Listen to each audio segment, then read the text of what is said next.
You are listening to the Central Indiana Sports Report, episode 176.4.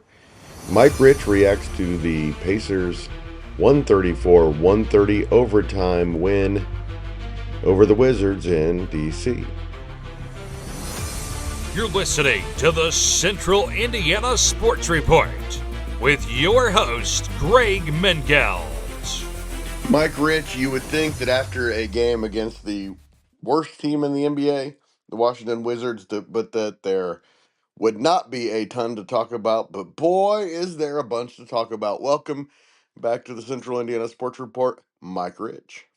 Hey, thanks. Glad to be back. Man, what a crazy game.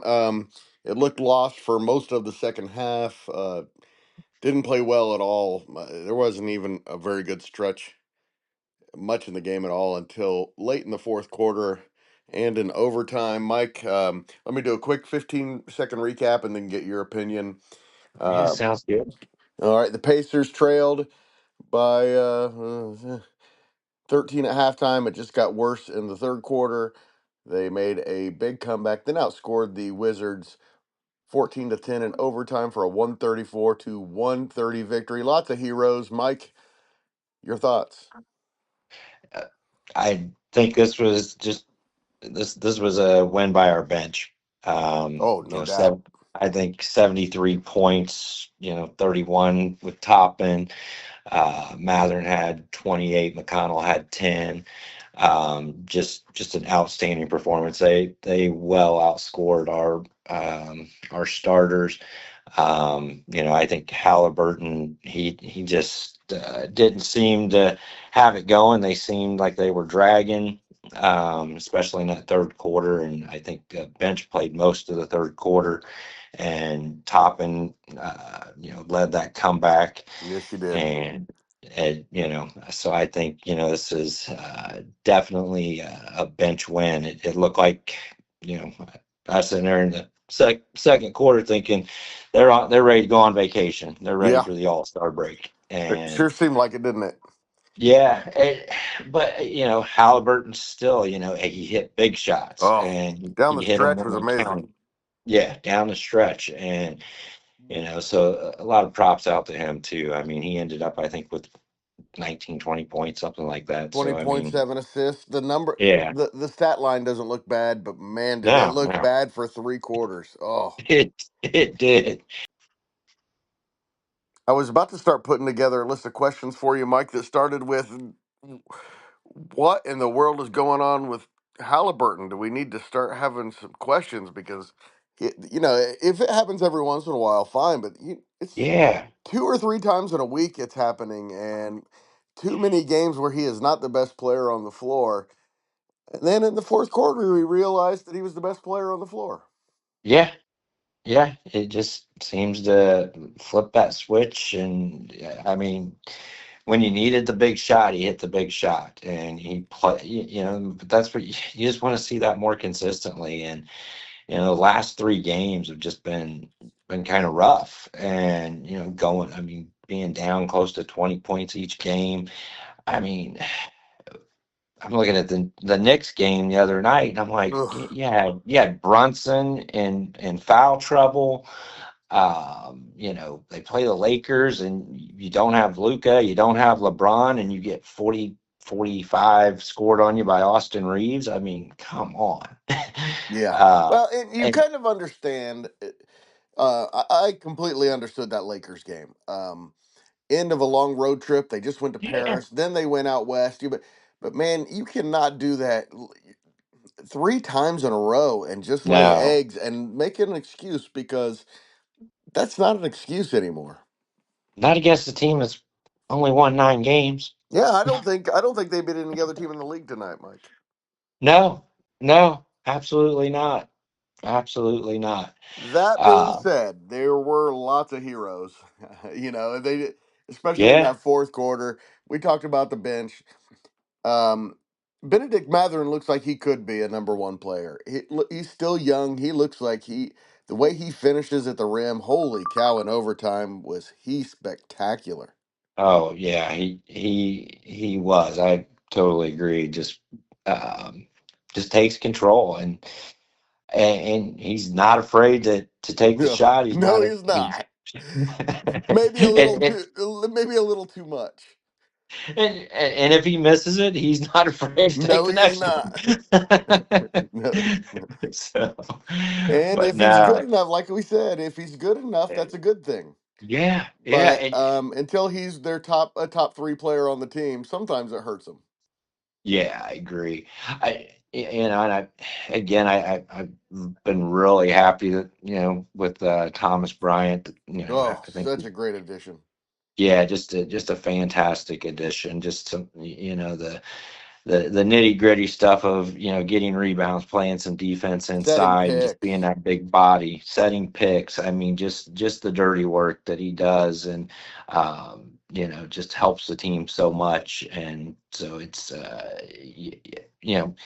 you hate seeing Miles out, but I feel comfortable with Bryant being there. Yeah, great professional basketball Yeah, player.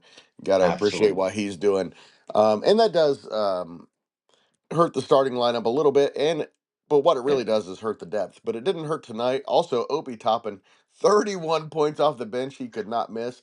The thing that stood out to me though was he had 10 rebounds. He still can't play defense, but uh, 31 points for him, incredible. Yeah, And he that spent was.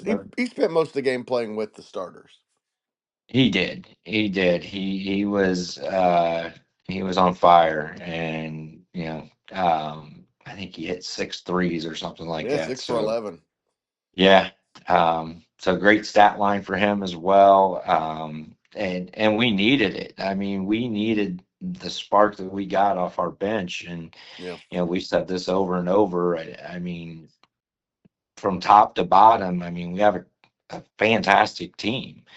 yeah. Um, and I just would like to watch a game that we do what we should do when you're playing somebody that's won 9 games. You go in and you smoke them. Yeah. You, To be you, fair, to be fair, Mike, for most of 2025, they have been doing that. they've had a good start to 2025. Just the last week has not been very good. February has not been as good as January. No, no, that's for sure. January was a great start, and we've talked about that a couple times this season. As this team can be streaky, and they had a great streak in January, and I'm really happy they didn't lose this game, um, And because before, yeah, they really deserve to. You're right. yeah, I mean, the Wizards lost the game. We didn't really win it. Yeah. So yeah, it was. We were fortunate to walk out of there with that win. Luckily, the Pacers have some clutch players, and the Wizards have Jordan Poole. So the the one more before we get to who I felt was the star of the game down the stretch. T.J. McConnell. They don't win that one without him either. MCCONNELL McConnell. 10 points, 9 assists in 22 minutes. Not a bad night, Not a and bad night at all. Every time he Mr. comes in, Consistent.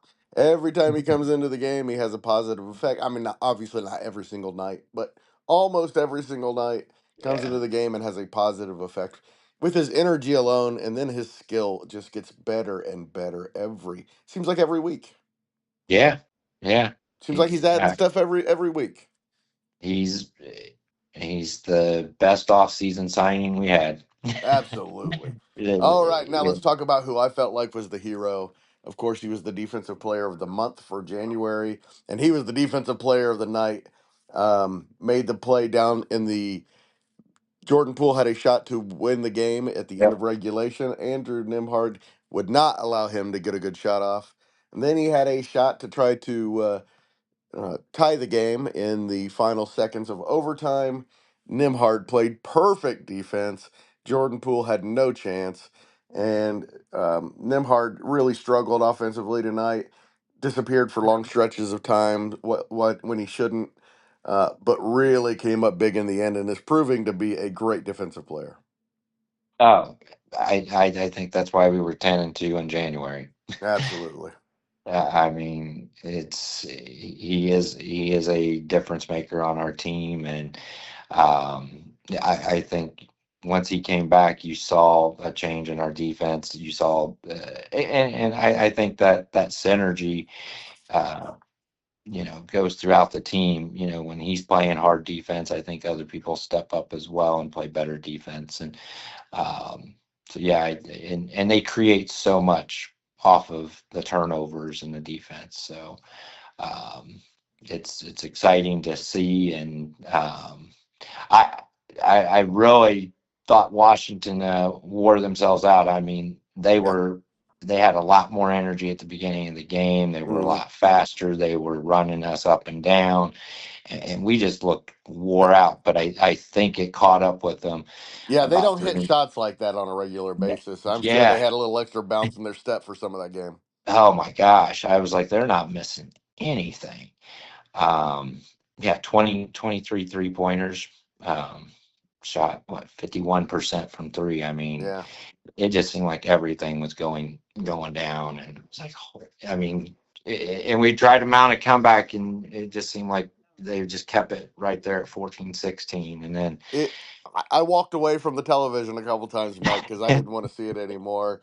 I kind of had a feeling that they were going to make this run, but I uh, was really trying not to watch for part of the game. yeah, yeah, I ate my dinner in the other room. Uh, the good news is they did get the win, and yes, their record is that makes up for one of the games earlier in the year they probably should have won, because this one they should not have. But it's also not one I don't think um, where you take too much concern into it, except for what's left between um, you know what's left over from the this bad stretch to yeah, down the stretch here and after the All Star game. Can't let it carry over. no, no, and I'm optimistic for after this All-Star break. I mean, we got Absolutely. what 29 more games, or 30 and 23 right now. Sitting fourth in the East. I mean, we're in a great position. First four games after the All Star break are at home. At least three of those, they will be pretty heavy favorites. Then they go to Miami, a team in turmoil. Then two more games at home against two teams where they'll be giant favorites. Two games in Atlanta where they'll be favorites in both of those. In Chicago where they'll be a favorite in that one as well. Then they'll have Milwaukee at home, and now you're talking about um, a kind of a toss-up game, and it starts to get a little tougher from there. But they have a chance here to make a big, big run. Yeah, and I think the set, after the All-Star break, the schedule is favorable for them. I think they have one of the toughest schedules the first half of the season, or up to the Yes. All-Star break. I think they played 31, basically 31 games away, including the two in France, and that was a long road trip, Yeah. and to come back from that and And then have the go out January west. they had. Yeah, and then go out west for a 4-game series, and yeah, so I mean, they and to be sitting where they're sitting, I mean, extremely pleased. And Yeah.